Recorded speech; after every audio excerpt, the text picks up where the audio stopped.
take another one and another, and Howard Foster has stopped it. Wow, that is going to be controversial. That's a crunching right hand, and that must finish it. It must finish it. Taylor trying to catch himself, using his jab. He's the right hand, another right hand, and he goes down. Oh my goodness! The dream is made real. Ricky Hatton rocks the world with a truly stunning win over a modern legend. He is the champion of the world. Yes, it's Raps on TV, reporting fresh from London. The Beast of the East is hit. We had the Beast in East, also Anthony Yard fighting. But we're here reporting again as usual. Got the guys on the line. Inam, Tom, how you guys doing? Yeah, good man. Just to say the Beast also fought in the East. He fought in York Hall. You know, lots of beasts going around in the East. Freezing, man. It's cold. London is cold, man. I tell you, a bit of snow, and these guys going to melt down. You know, it's been horrible. But Tom, yourself, how you doing? How you doing today? It's good to be back. At least the weather gives you a chance to bring your pimp coat back out. Mate, my pimp coat is on all the time. I was going to say, what are you talking about? That is the original Man's Not Hot, bro. Summertime, Barcelona, Rio. Man's Not Hot. He's wearing that jacket, bro. Man's not hot, man. I'm telling you, man. I wear that jacket in the summer, mate. No thing. So listen, guys. So the agenda today, I guess, for all the listening, as usual, appreciate all the callers, all the guys doing the downloads, talking and interacting on Facebook and Instagram. Today, main agenda is really going to be talking about, I guess, the kind of dead rubber, which was Callum Smith's fight against, I guess, a kickboxer, which sees him face George Groves in the final. Bit of news about that as well. Obviously, a big fight in terms of a heavyweight clash. Two undefeated fighters. Wilder coming up against Luis Ortiz. Inam, you want to talk about the UK fight with Brook? Yes. Yeah, okay.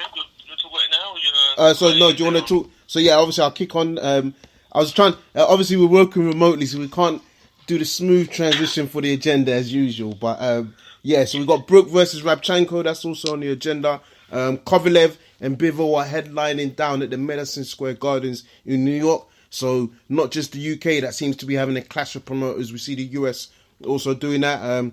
No doubt we're going to have to touch on the tragedy of Scott Westgarth's death after his fight over the weekend. Obviously, his condolences and prayers out to his family. Yard Dubois also fighting last weekend with Barrett suffering his first loss. And your 5 versus McDonald on the UK card. So guys, kicking off, Smith versus the kickboxer. I can't pronounce his name. What was your thoughts? I thought it was shit, man. It was rubbish, right? And it shows that Callum Smith, to me, clearly now is a hype job, yeah? I thought this guy is going to blast out a 13-0 ex-kickboxer within 4 or 5 rounds. Easy.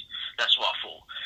The fact he went 12 rounds with a guy like that, yeah, just shows, he's another hype job, right? And I think George Groves will deal with him comfortably come the final. Wasn't impressed. I got so bored, man. He's getting I can tell. easily as well. He's going to get caught so easily as well. Which I found shocking. You know what I mean? This is supposed to be someone who's a seasoned amateur, right?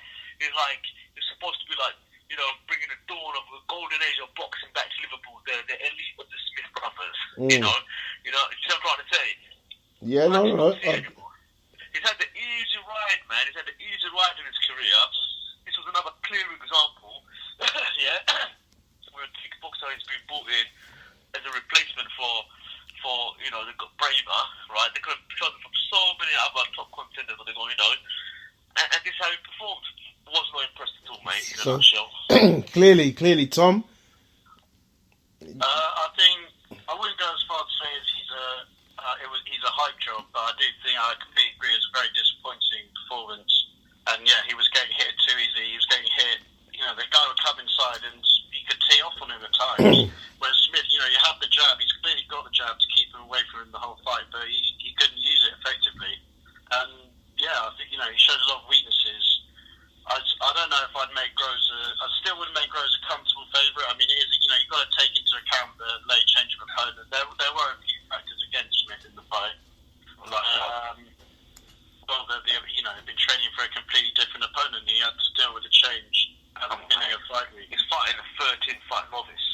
I mean, I think I will say I've seen bits of the fight.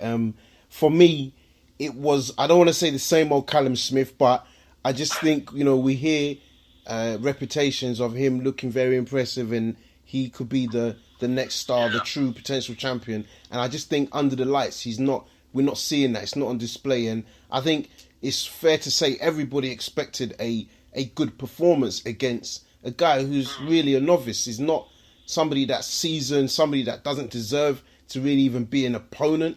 I mean, yeah, I think it was disappointing. I think, you both spoke about that he was getting caught out quite easily. I don't know whether it was the fact that, there's injury playing in his mind, the fact that this guy was awkward. You can't prepare for somebody like that. So, maybe the advantages he has in kickboxing helped him more in boxing. But yeah, it wasn't an impressive performance, and I think he's got to be disappointed with that. They can't justify it.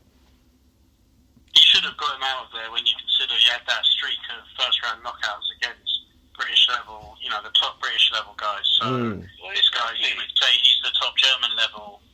He's almost like that sort of tier, so he should be taking that sort of guy out. Yeah, so it's almost like he's plateaued, right? And not I see what you're saying on that. It seems like he's coming down the other hill. He's coming down the hill. It's surprising because he's still a young fighter. It just doesn't make any sense. You know what I mean? Like that fight he had with, Scotland as well. That was a tough fight for him. You know what I mean? It's almost like he's reached his level. I mean, what I will say with this, and obviously, he's been on the show, so we always got respect for him. But I personally, I feel even against the Groves fight, the contest will not just be won in the ring; it will be also won by the coaches. You're talking about Gallagher versus McGuigan, who in my opinion is probably shrewder than Gallagher. And I think maybe that's what, you're talking about plateau. Maybe that's the thing, because Gallagher does get guys to a level, but he doesn't take them that extra 10-15%. Do you get what I mean? Yeah. We'd also have to take into account the huge, Callum Smith would have never been in a fight like he will be at the O2. Two English guys in the final at the O2. He's never experienced anything close to that, which also could play a big part outside of the ring. Yeah, to me, Gallagher doesn't manage emotions well. So, don't forget, McGuigan has beaten Gallagher before in a massive all British dust up squig. Yeah. Fractures, you know what I mean? He's done it already. Yeah, so it's definitely going to be an interesting one. Now the final's been set. You think it's fair that George Groves should get approved this additional month that he's requested? I think so. For the sake of a month, right? The guy started the tournament, had one of the defining fights of the series with Chris Eubank Jr. I'm not saying it was a great fight, but it was one of the bigger fights. Definitely something that brought a lot of attention to this event, and he's part of this journey. This first event is now almost like the George Groves story, right? And he's got every right to be in that final. For the sake of a month, I think they should do it, and I think they will, because ultimately the World Boxing Super Series is Sauerland, right? With his promoter. Exactly. Yeah, I agree. I mean, I just hope it is enough time, because, like you said, this could be this could be the crowning jewel for him in terms of his career. So, yeah, I really hope that this injury that he goes through in the surgery that I believe he's having this week, he can fully recover from that. But yeah, totally agree. He said this week that he'd be ready to go a month later, so you'd assume that the injury, if anything, is probably fine, and that he's just looking to buy a bit of extra time, which he 100% deserves. Yeah. 2 weeks off isn't a long time for any fighter, especially with being the third fight on the trot. Exactly. Yeah. No. Definitely. So also I guess we might as well talk about what's happening over in the UK. So last weekend we saw Warren put on his show down at the York Hall. Obviously Anthony Yard, Daniel Dubois, Zelfa Barrett, to name a few others, as well as Nathan Gorman. What did you guys think of that night of boxing? Yeah, it was a Warren night. Typical for Box Nation card. It's the same faces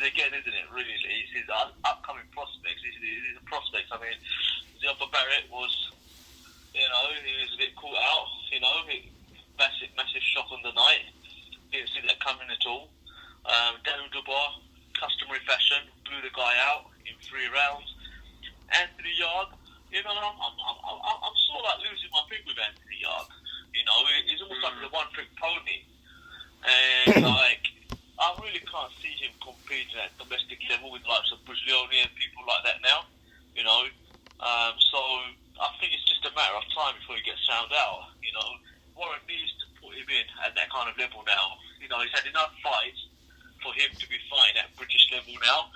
He needs to be competing with the likes of Buglioni, Jose Burton, Callum Johnson. You know, so that's what I really want to see from Anthony Yard. You know, that's my view on that.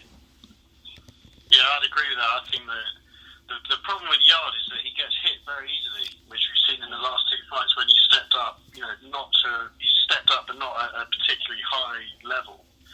And when he comes up against people at British level, you know, we haven't really seen his chin properly tested. We haven't seen him have to fight at someone else's pace, which he will be forced to eventually. And you know, I still believe. I think that Boazzi is definitely going to be the best light heavyweight after he's developed. But I think that, you know, Yard definitely could be the best at British level at the moment. But I find it hard to see him winning a world title. Yeah. What about yourself, Coach? Yeah, so for me, I have to be honest, I think it's a bit harsh. It's a bit harsh because in terms of, you know, he is fighting at again European level. I think he's tried for the Buglioni fight.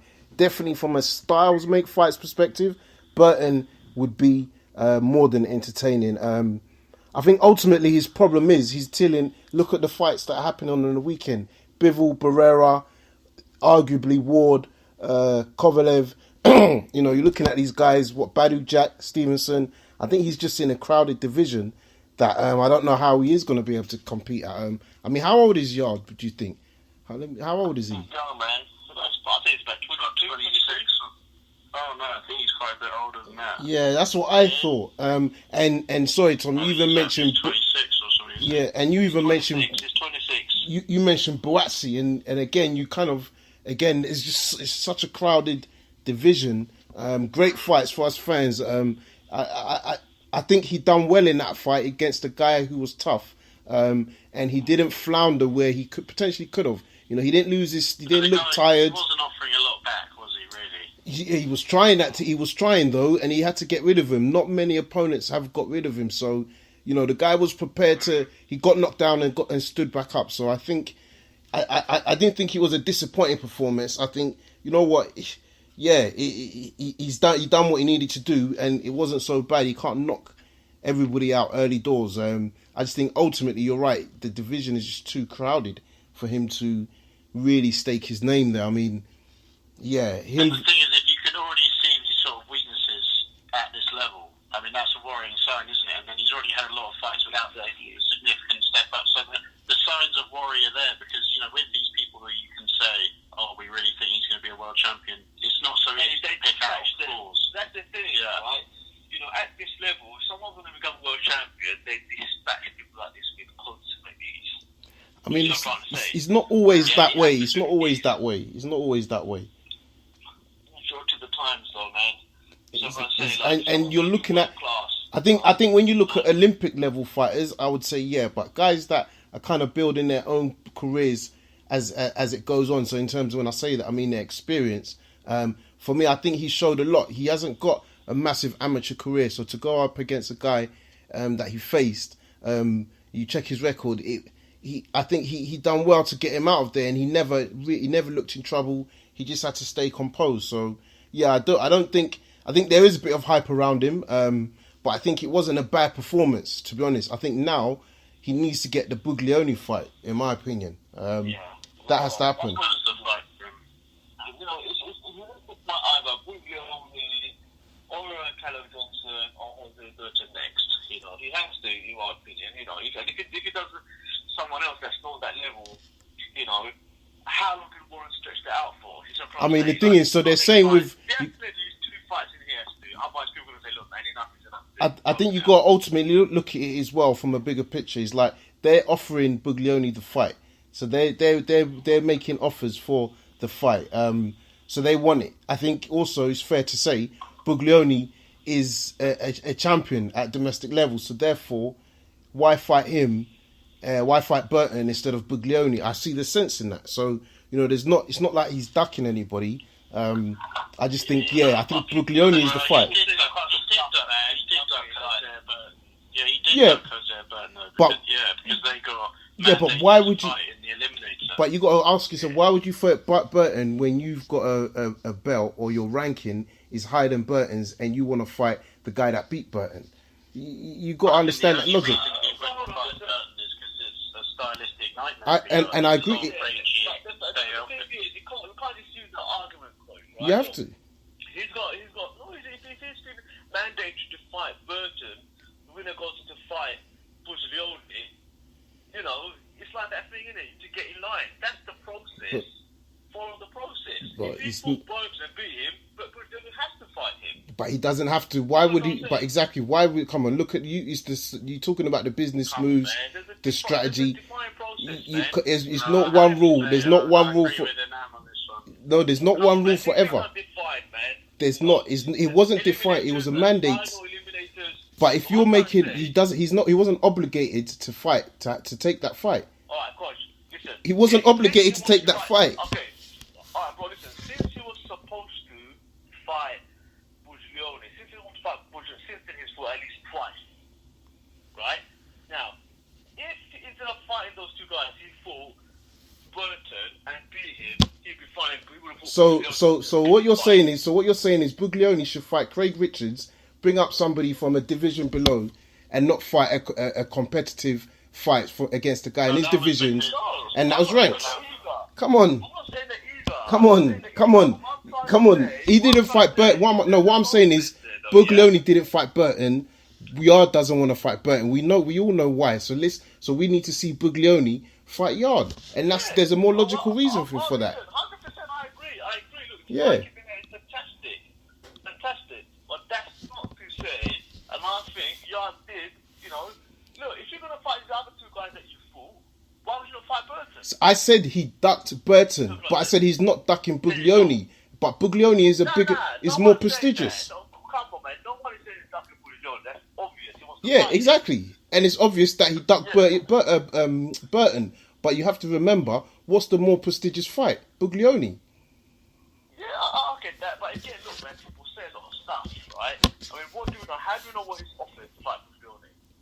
Okay, but let's remember. We always have to. We've heard the promoters say it. So when one promoter wants to say something, we take it as the gospel. When another promoter says it, we try to question. So as long as we question everything, then it's all fair, right?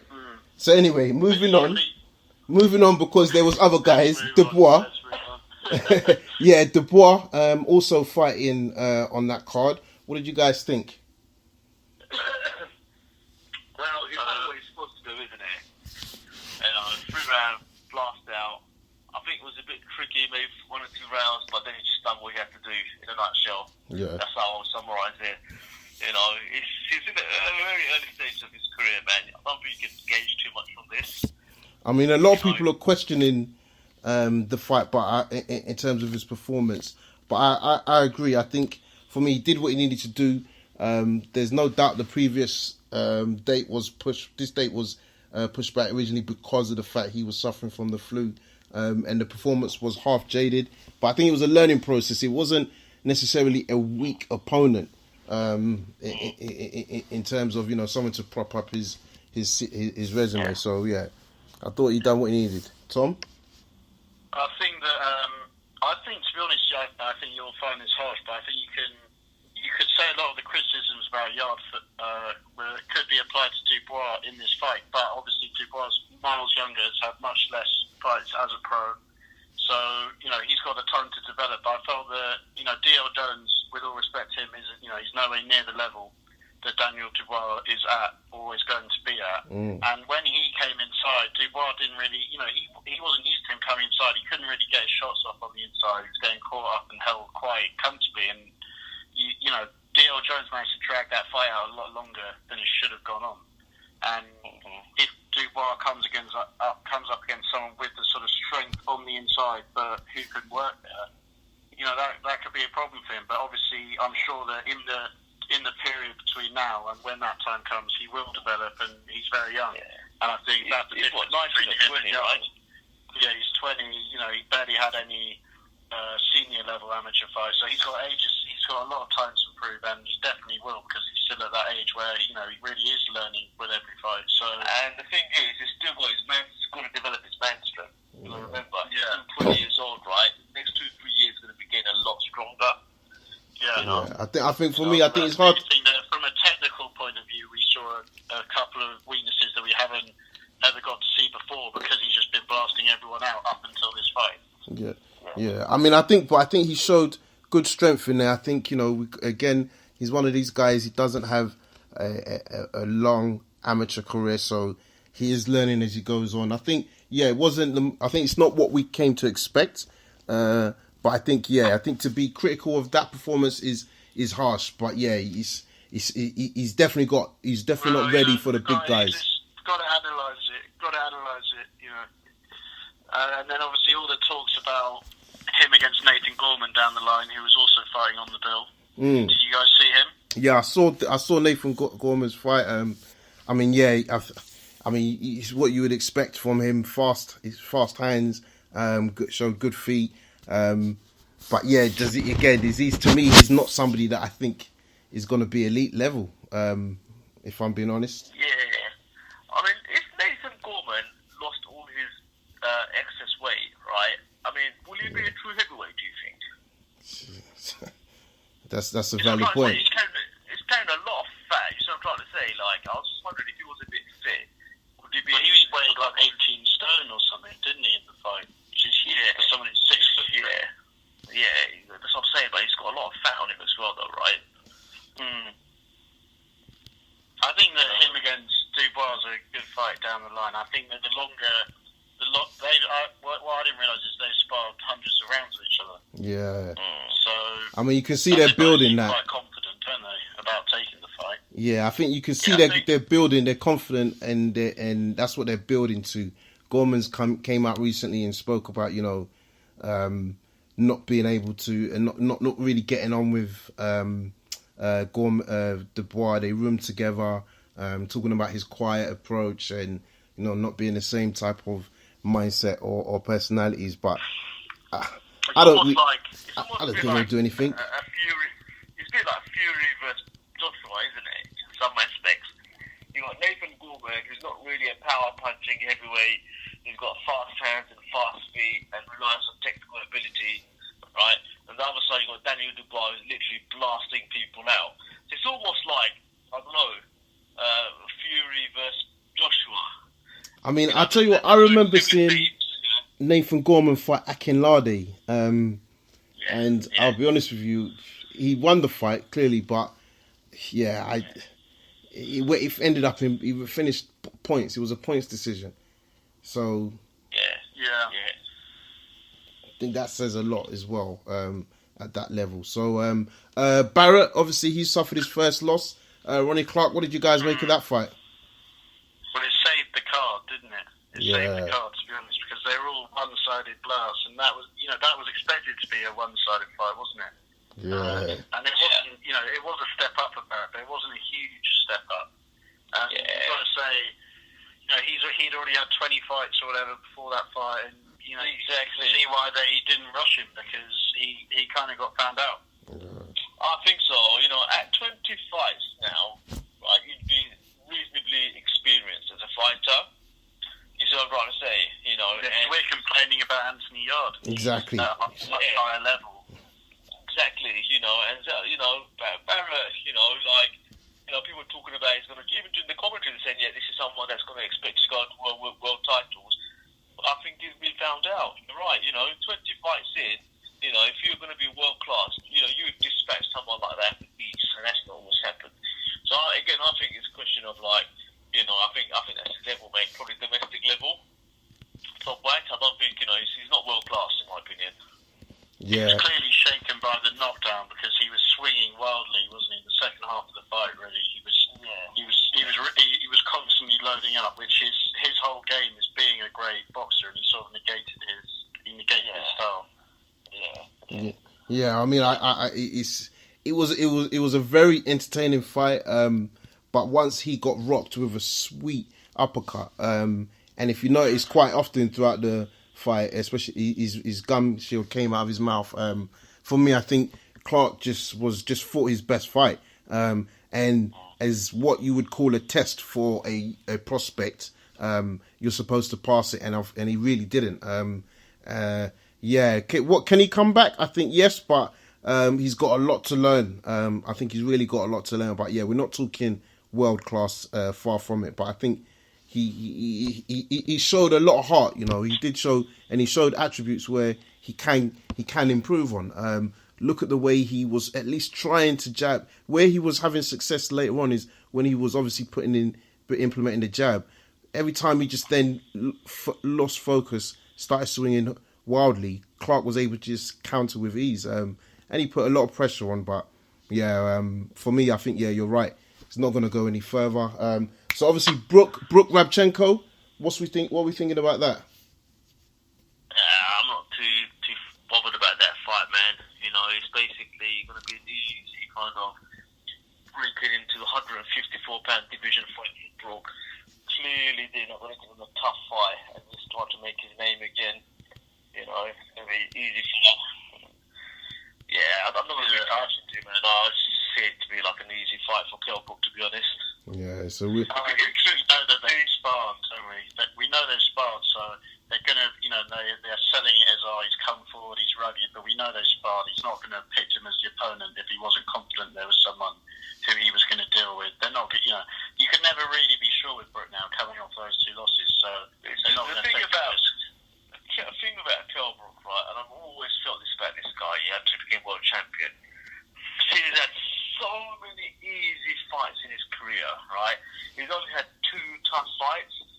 Errol Spence Jr., you saw what happened there, and Sean Porter, which I thought really Sean Porter, I thought had won that fight, right?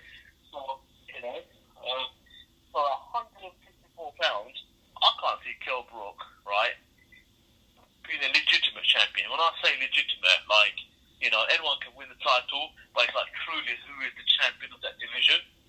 You know, I can't see him beating like a Lara. I can't see him beating the Charlo. No, I can't either. You know, he could probably beat a Liam Smith though, couldn't he? Or a Saddam Ali. But that's what I'm saying. I'm not talking about stuff like that. I'm talking about the top Exactly, champions. yeah. You know, Jarrett Hurd, for example. That guy's got some big punch that I think would damage his eyes again. You know. Yeah. So he's very strong. yeah.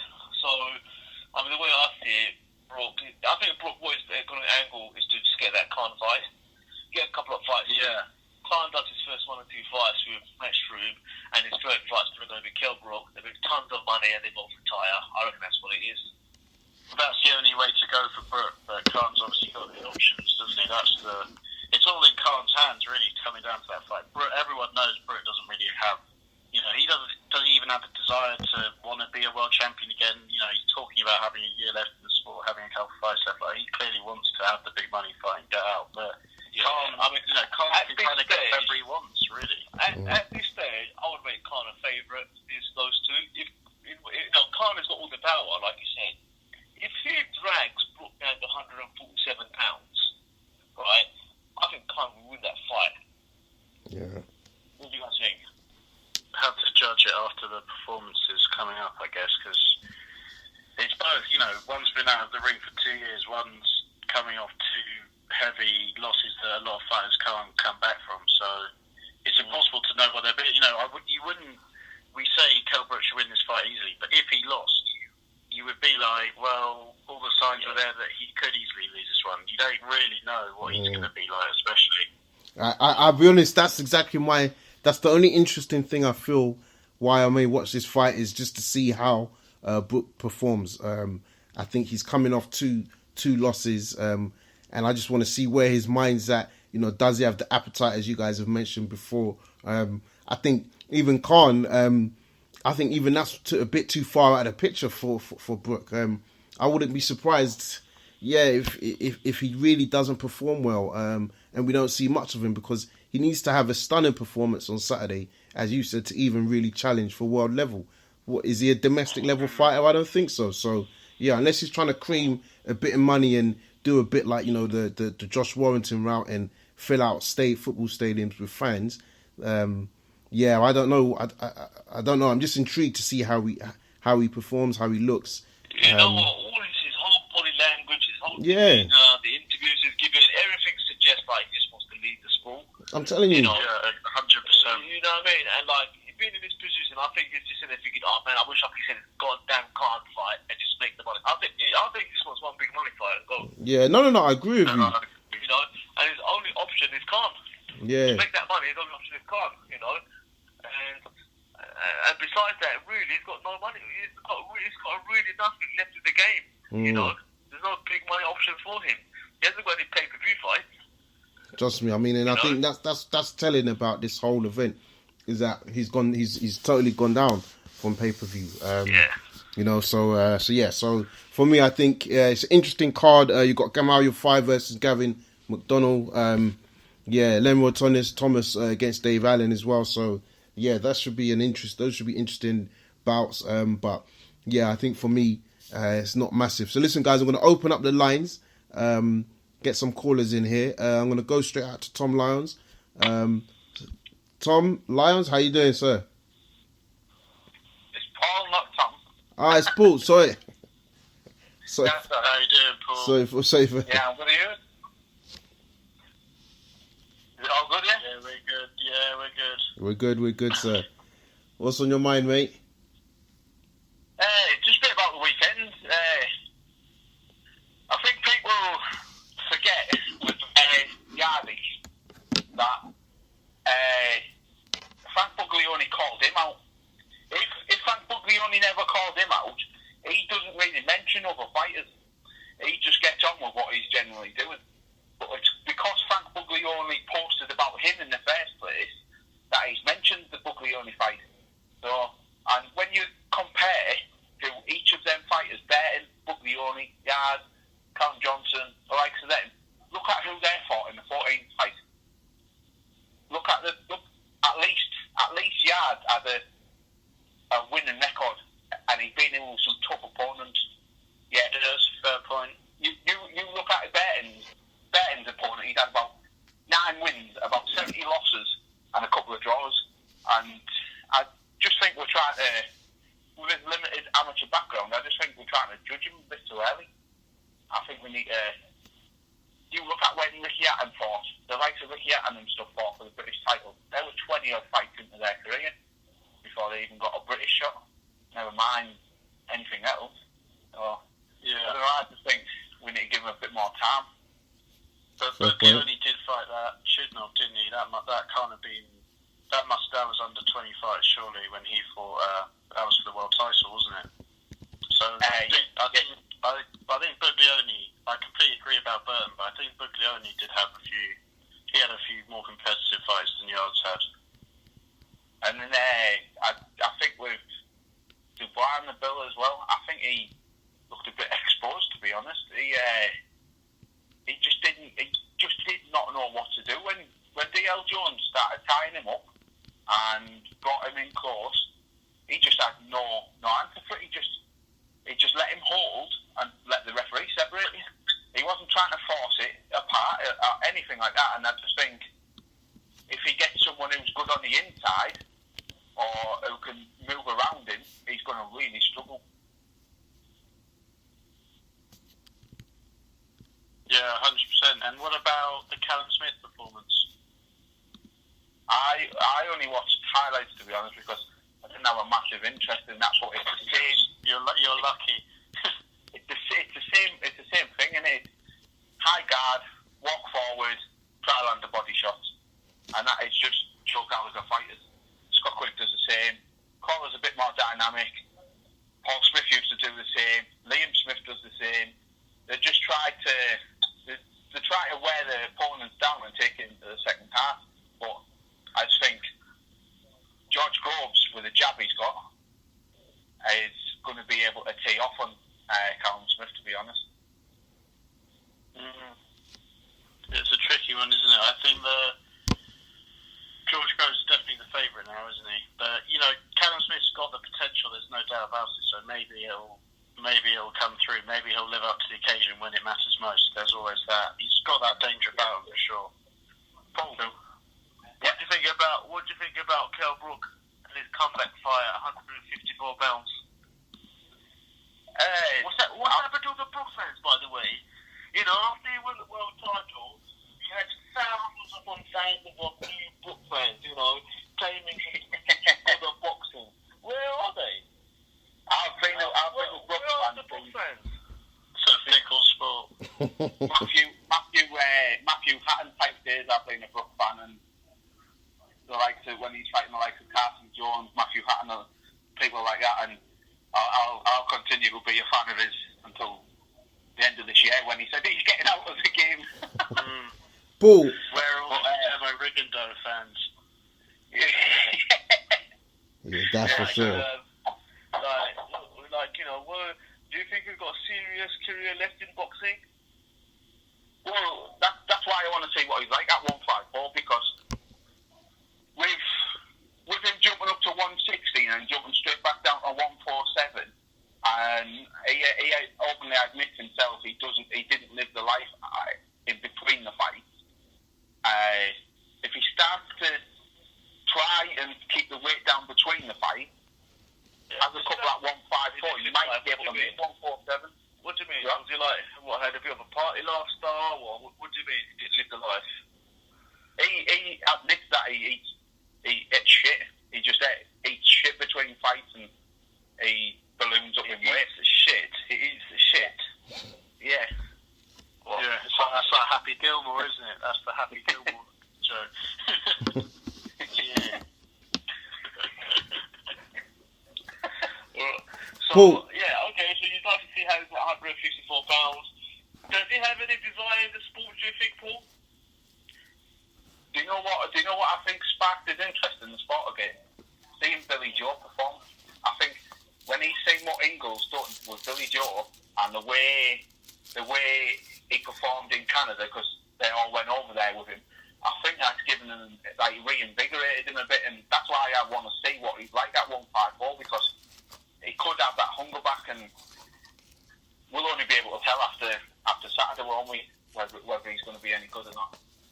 Yeah. I mean, I'm not gonna lie, not in a bad way, but for me, hunger or no hunger, I don't really rate Kel Brook. I think when everybody was saying he's a big 147, he can do this, I didn't see it.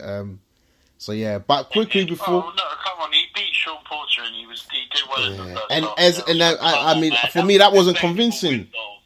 Number one, that wasn't convincing, and number two, undoubtedly world level at 147. And number two, early on. nah, come on, this is what I mean. Early on, everybody said Khan was outboxing Canelo early on. Is the result that he was. That's my point, but it doesn't matter. It don't mean nothing, though. It doesn't mean anything. So it shows that he can compete, though, doesn't it? Not really. For a few rounds, he can. Brook was a world level fighter. I was convinced about Brook at 147 world level. Before that, He's not. He's a 12-round fight, mate. If you can't do and 12 rounds, he beat Sean Porter over a 12-round fight. And let's be honest, man. exactly, it wasn't convincing. You just said he didn't win the fight, did he? But he did win that fight, whether it was spent or not. He won that fight over 12 rounds. And a guy who's challenged for a world title since and will again. But the argument would be the level, though. For me, Sean Porter was not. You got to listen when it's all said and done. Where would you rank Sean Porter in the current welterweight division? Top 5? He's probably in the top 5, isn't he? Yeah. Is that? He's in the top 5 of one of the most stacked divisions in boxing. 5th, and he's coming in 5th, right? I mean, and arguably, you'd have to say what Thurman, Spence. So if Kel Brook beat him, he's 5th. He's clearly was a world level boxer. And where will you rank Crawford in that top 5? Well, we've had this debate, haven't we? You can't really say. So my point is, but yeah, anyway, but we digress. I think he would be near the top. So I think we anyway, we're arguing over the past, but Paul, quick one. Wilder Ortiz is happening this weekend. Give us your quick thoughts on that before we move on to the next caller. I think personally, Wilder's going to get massively exposed. I know Ortiz is 90-year-old, but I still think at 90-year-old he's still got the beating of Deontay Wilder, because He's 6'4", 240 pounds, southpaw, who can box inside, outside, and he's got a punch on him. Deontay Wilder's never have faced an opponent like this. And I was watching the clip earlier, and it showed that Johan Duhaupas getting out of the way of Deontay Wilder's punches with head movement, and Duhaupas is nowhere near the level of Ortiz. Yeah. Never mind Mike Tyson, by the way.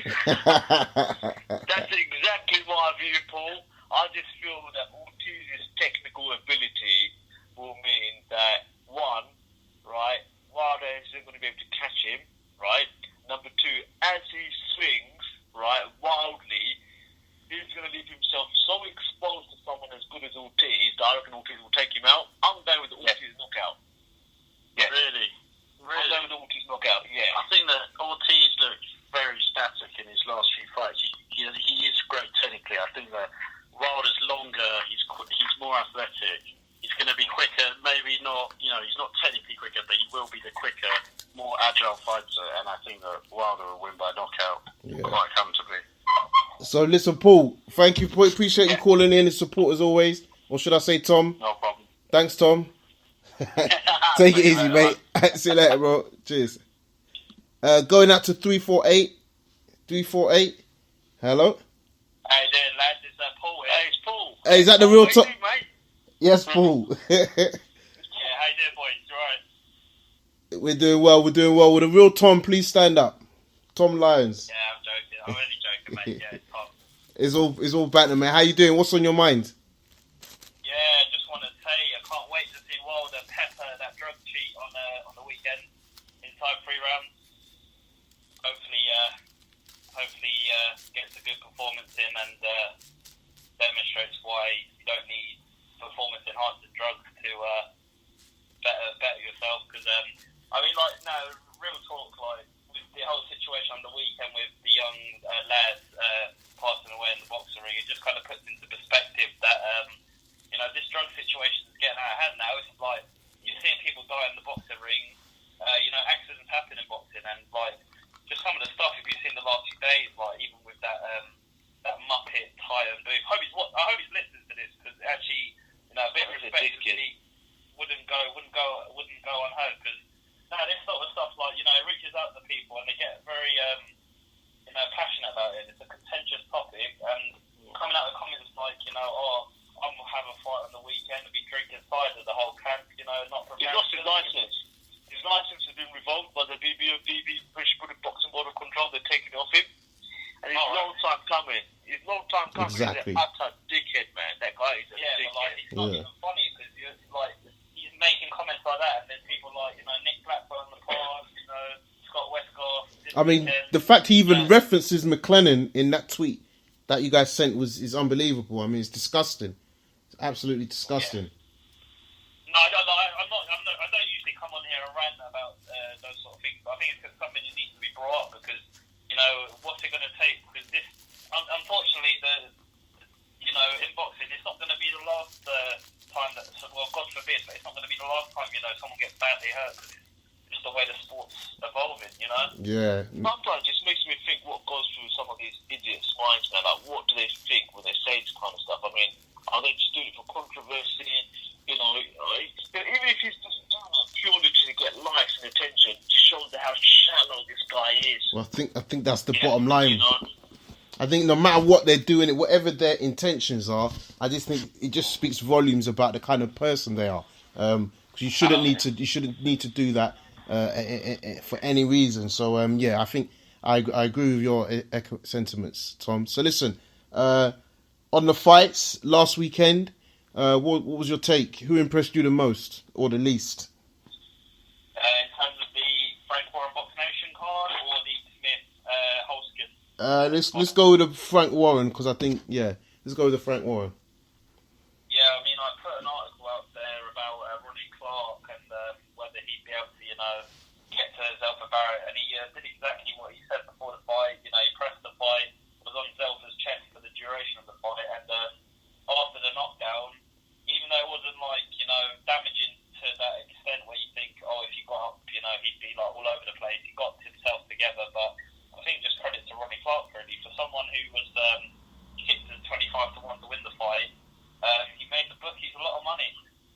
Yeah. And I'm sure Paul knows all about that. So I'm sure he'll be over the moon with that. But yeah, I think Delta will come back again. I think he's going to go all the way. I think just his mentality, the people he's around, I think they all acknowledge, that the defeat is probably the best thing that's going to happen to him in his boxing career. And it's just about, how you deal with it. How we've seen fighters in the past, even some of the best have lost at early stage of their career, when they're not expected to come back go through the ranks, pick up the titles on the way and get to the top. So it's no different what he can't do the same. So yeah, no, totally agree. And I know, man, you're a fan of. It's not really publicised this week, but Josh Taylor, he's also fighting.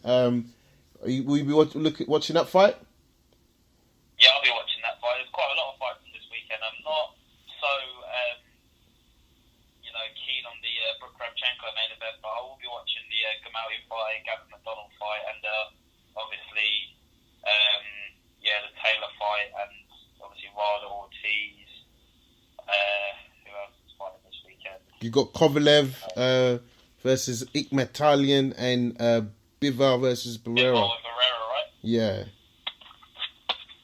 Yeah, so there's some massive fights, but I think I'll be watching the Wilder, Ortiz definitely, and then probably the Lenroy Thomas, Dave Allen fights. I'd like to see Dave Allen, see how he reacted to all the pressure that's been put on him for, his last chance saloon really to Dave Allen. Yeah. Cool. All right. So listen, thanks for calling in. Yeah, could I just quickly do a shout out, if that's all right? Yeah, go ahead, mate. So basically, just to let everyone know, I've set up this account called the Fight Business site on Facebook and Instagram. It's just a little account that I'm going to do to raise awareness for mental health and focus on some of the other issues outside of the sport. Obviously, brilliant what the Raps on TV guys, what we're doing, and everything. You guys keep it up, doing great stuff, and just want to sort of take a different outlook on it. And feel free to message me or feel free to follow the page.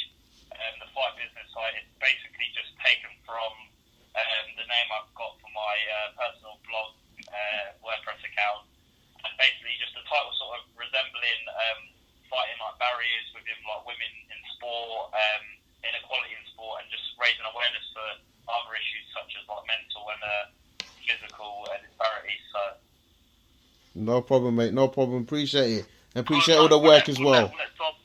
Appreciate all the work. Boys. Keep up the good stuff. Doing really well. All right. Cheers, mate. Thank you very much. Thank you, man. Cheers. No Thanks. worries, mate. All the best. Cheers. All the best. You too. Yeah. So what else? Sorry, guys. A bit of a cough then. So yeah, I was gonna say Wilder Ortiz. So in that, let's go to your analysis. Yeah. So let's kick off with your analysis. So you were saying, Yeah, you're on the other side of the fence. Yeah, so I saw a fight recently with Ortiz, right? And the way he done it, he was doing his head movement and avoiding shots, right? And knocked out someone. I was looking at that fight and I was thinking, I could really see him doing that to Wilder. I can't remember which fight it was, Ortiz, which fight it was, yeah? But looking at that, and I'm just basically comparing his technical ability versus Wilder's. But you're right. Now, Tom is talking about his agility. That's all making me question that. But I think there's a very good chance, though, that Ortiz could get the KO. It definitely ends by knockout, doesn't it? Well, unless Wilder basically, because we have seen Wilder in the Washington fight, if he just sort of tries to stay away and tire Ortiz out, which I guess he could try and do. That would probably be the safest fight he could do, but it would definitely be a bad look. yeah, but I think it will be at the same time a knockout, like the Washington fight, which was in 5. But yeah, I have to say, I think for me, I think the technical. I think the technical ability of Ortiz is superior to Wilder without question. I think for me, you're just looking at youth, you're looking at speed, explosiveness. It's heavyweight division, so of course Ortiz has the tools to potentially knock Wilder out. But I don't see that happening. I see Wilder just getting on top of him with the jab. I think for me, it's going to be an interesting fight.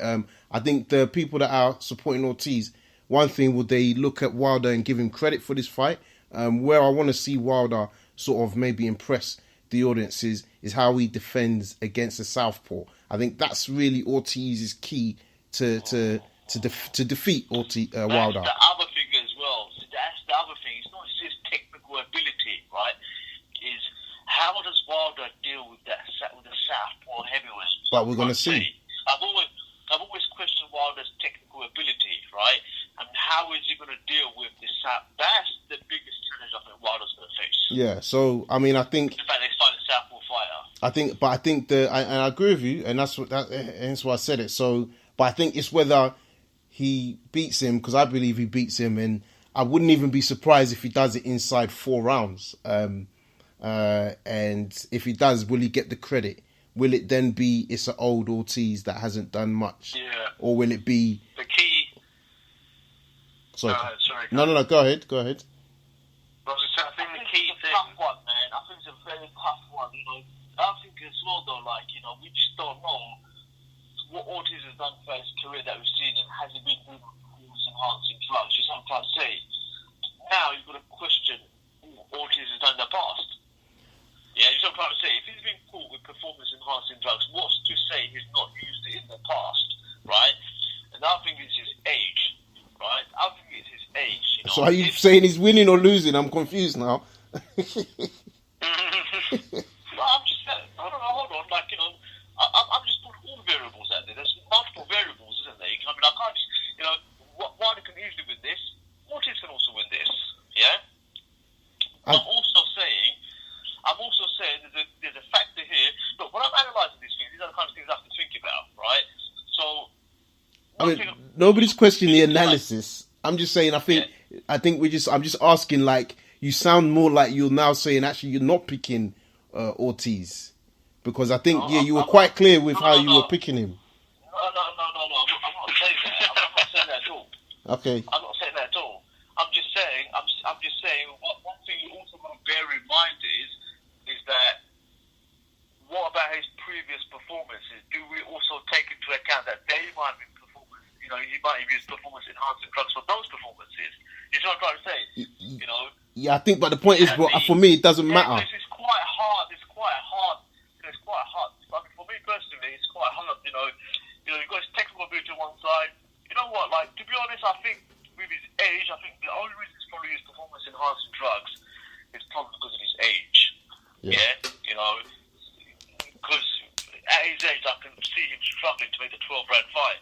But that's, you know what? That's the point that makes me favour Wilder as well, because I think the thing we haven't discussed as well is when you look at Ortiz's fights with Malik Scott and Dave Allen, who, you know, Malik Scott has, you know, he's sort of been there or thereabouts, but, you know, he's never been a real contender. Mm-hmm. And obviously we know about Dave Allen, you know, lovely guy, but he's not a world-level fighter.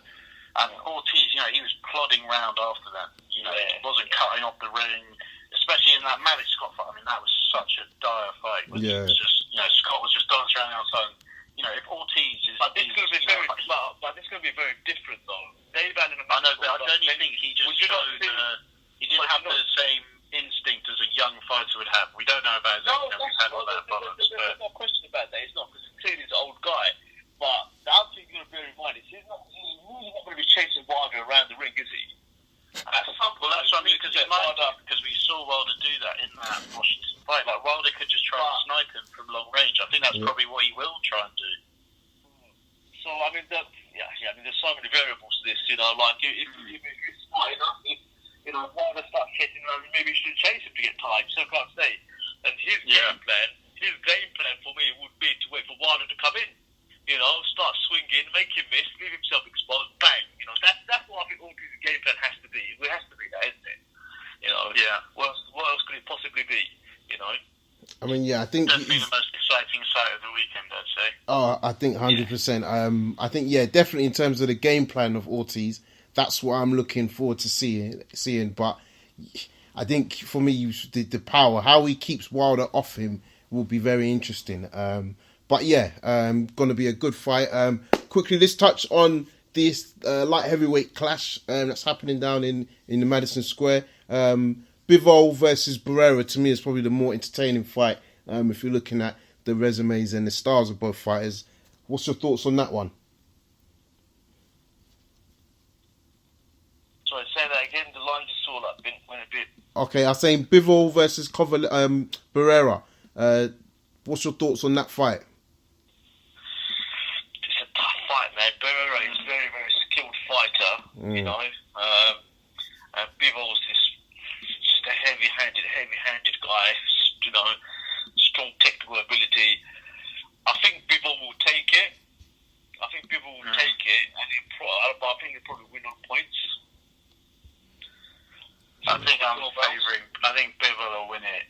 I'm not sure. Yeah, I agree. I'm not sure whether he will knock him out. If I had to pick, I think he will knock him out. But I think because Barrera's been down a lot of times in his career as well, so I think that we've seen that Bivol's got the power. I think that Bivol, you know, he had a very good amateur record. He's got that schooling, and I think that, you know, Barrera, he's not really that traditional type of Cuban skilled fighter. I mean, he's very good. He's not like an exceedingly technical fighter. I think that Bivol, you know, Bivol's the one. You know, Barrera's had the losses, and Bivol's the one who's going to take over at least half the division, I think. So I think it's his fight. It's his fight to lose, certainly. Yeah. Until Wood comes back. I mean, That ain't happening, is it? I mean, I definitely agree with you. He put that post up on Instagram. You know, Andre Wood. You know, if you look at that post, and just put a post up with his picture next to Bivol's. Yeah. You know? I mean, yeah, the Ward. In all his interviews, he seems to say that people are talking about it, but he's just adjusting to his new life. I don't think we'll see Ward back. I think he's a smart guy, and I think that he's gone out at the right time, to be honest. He doesn't need to come back and take on an unproven Russian in Bivol. I mean, it's not much for him to gain. Yeah, I mean, I think he comes back, Tom. Credibility-wise. I'll be honest. I think he comes back, but I think it's going up to cruiser, and I think potentially, I wouldn't rule out the Bellew, even a Usyk. I think you're right. There's no need for him to prove himself against a Bivol, but I could see him going up. I think that's the kind of challenge that would really kind of excite him. And he spoke recently of losing the desire in terms of being in training camp. So I think that's a camp that will probably excite him. Do you think we could even see a Kovalev trilogy? Nah. There's no need to go there for him, man. We beat him once, and then he ruined it the second time. I don't think there's any need, you know, and I don't think Kovalev's the same. Mate, listen, Kovalev went to a monastery, right, and stayed in isolation for weeks after the second Wood fight. That's what Wood's done to him. Yeah. But So he goes to sleep at night dreaming about him. yeah, I mean, I think So I can't see that. I agree. I mean, I think it's all down to what Kovalev does. I can't see why Ward would want to do it. In terms of, again, the appetite, the desire. But could it be ruled out? Who knows? Who knows? But yeah, I don't know. I don't see that. I would rather. I think he's more likely to try and face a name like a Bellew, because that gets a lot of attention. You know, I think he still probably wants a big money fight, and I think that's where he would come out of retirement for. I will say on the Bivol Barrera fight, I mean, I do think age could play its part, but I think Barrera's going to show is going to put up a really good fight. And I think this one's going to be a close one. Because do you remember when Barrera came back against Joe Smith? And Joe Smith was a hotly tipped, not even prospect like champion, defeated Hopkins, and Barrera kind of took it to him. So yeah, Another interesting point about that is that Barrera turned down the fight with Kovalev to take it instead with Bivol, so he chose Bivol out of the two as the person he clearly thought that he'd more likely beat, and you'd assume that would be for less money against Bivol as well. Very good point. So yes, I don't know. I think you're right. Barrera's probably the underdog, but yeah, I think he's got a bit of fight left in him for this one. So definitely looking forward to it. Listen, guys, before I definitely want to touch on obviously the tragedy that happened on the weekend with Scott Westgarth. Obviously, our condolences and prayers go out to the family. I was listening to the LBC today, and they were talking about the fact that potentially boxing should be banned. The whole premise was, you know, boxing is a sport where people are aiming for the head, which has concussive, obviously, damage. And if it was created today, it wouldn't be alive. It wouldn't be passed. It wouldn't be accepted. What do you think about, you know, this incident, number one, and number two, this sort of narrative that boxing should be banned? Well, I think the narrative we can obviously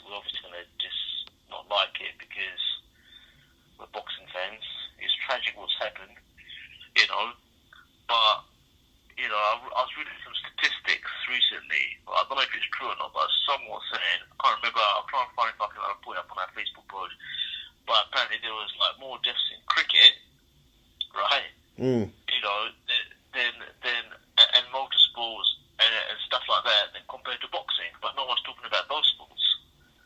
You know, and you know, rugby is a vicious sport. Formula One. You know, motor accidents happen. People have died in motorsports. No one's talking about that. Yeah. You know, rugby, you have men crushing each other, slamming into each other. You can easily break your neck and die from something like that. You know, boxing is an easy target. Really big. It's a working man's sport. It's a working class sport. That's what it is. That's it. And they it's will never dare to say anything against rugby because the upper middle class will come down there like a ton of bricks, right? And that's why, you know, that's where they're bullies. Yeah, I totally agree with you. I dare you, LBC. Go and start saying about rugby. You wouldn't do it. I mean, and I'm not saying this is an excuse, but I think, you know, for all the tragedies that happen, you know, boxing does transform people's life. You've said working class sport, and I think, you know, unfortunately, it is a sad part of the job that every boxer knows and every fan knows, but we never want to see it. And people shouldn't sort of rule out the kind of, you know, hard work that the British Board of Boxing Control and World Boxing governing bodies put in to make sure that, you know, boxers do have a certain element of safety. You know, fights are strategically placed, you know, near hospitals. They have people on site at the arena. So, yeah, for me, I think trying to ban boxing only sends it underground, and that's not a good thing. And I think, yeah, for me, we've just got to kind of take this one on the chin.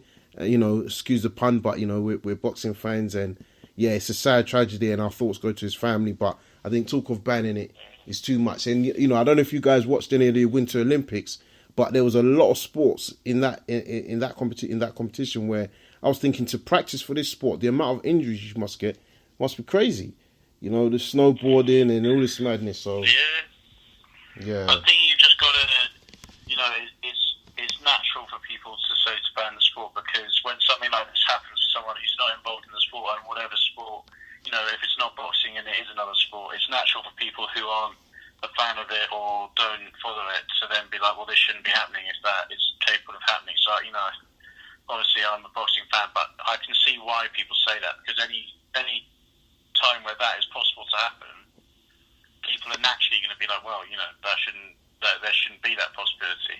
But like you said, that applies to all sports. Yeah. So no, definitely agree with you on that. So in terms of other news, I guess that's the main event really. Trying to think, did we cover the Hey Belly press conference last week? No, I don't think we did. No. I mean, what do you guys think about that? I don't know if you've seen any content from. Yeah, I mean, you can't take much, can you?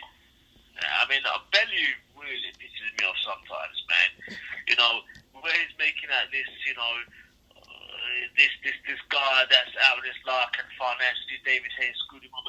You know, he was when he was asked about the World Boxing Super Series, he made comments along the lines of like, you know, I'm going to make more money fighting Hayes than 2 of the 3 fights I'm having this, right? And then he's coming out with comments like, this has never been about the money for me. That guy, you know, Bellew is just such a self-indulgent prick. Do you know what I mean? He's so, you know, just what I'm trying to say, he just thinks he's so, what's the word I'm looking for? You know, he's always opinion about something, you know. Yeah, he's like, he does always have an opinion about something. He's always blasting his, you know, he's looking down his nose at people, or other boxers, or people like that, you know. He's a bit of a sanctimonious prick, mate, to be honest. And like, I want to say, like, the way I think Hay handled it really well. Say, look, mate, you won. What do you want? I mean, it was really fishing, right? Kick off, right? Bellew needed Hay to kick off at a press conference, and Hay's not buying it, right? And what does that do? It just makes you can't come out. You can't be that character who's always guessing, you know, always like that kick off, you know. If someone's not giving it live to you, can't you do that? So what happens at the end of the Bellew show, you know? Yeah. That's what it was. And if Hay doesn't kick off at Bellew, what's Bellew going to do? What can he scream and shout about this time? Yeah. Nothing. I mean, I thought that it was interesting that they held this press conference. I think it's clear that Matchroom are trying to put a bit of attention and spotlight on the fights, given that this fight is in May. But yeah, it was definitely a fishing exercise because, you know, Hay basically played the humble character. Clearly, he doesn't want to do it, but you know, we would have riled him and criticised him if he came back with the arrogance comments he did previously. So he's saying you were the better man. He's giving you your props. I think you just have to take it and move on. But yeah, I think it seems maybe Bellew needs to add a bit of fire into him. I don't know. Yeah. It still makes for an interesting fight, though. It's going to come nearer the time, isn't it? Because they're both going to want to drum up the pay-per-views, so it will. Yeah. It'll happen soon. From Hayes' perspective, he's probably really just thinking, whatever. If I do it now, it's going to be forgotten by the time when people are actually buying the fight anyway. So what's the point? Yeah. Very good. So listen, guys, quick round of predictions. So Brook Rabchenko, we're saying. Brook KO. Brook, KO, yeah. points for KO. Yeah, I agree. Brook KO, but don't think we're too bothered about that. Kovalev versus I can't even pronounce it. Lipchenko and Kovalev KO. yeah, Kovalev KO. yeah. I'll say Kovalev KO as well. Bivol Barrera. Bivol KO. Bivol points. Yeah, I'm gonna go Barrera points. Barrera points. Yeah, I think I'm gonna. Yeah, I don't know. Yeah, I got a little bit of that in me, so why not? Wilder Ortiz. I want to go with Ortiz KO. I'm going to go Wilder KO. Yeah, I'm going Wilder KO as well. So listen, great show, guys. Again, and now you want to remind everybody about the socials? Yeah, I just do Raps on TV on Facebook, Raps on TV, Twitter, and Instagram, and YouTube. Don't forget to follow our show on YouTube as well. And subscribe. And appreciate all the support. Appreciate that, guys. Take it easy. Till next week. Till next week.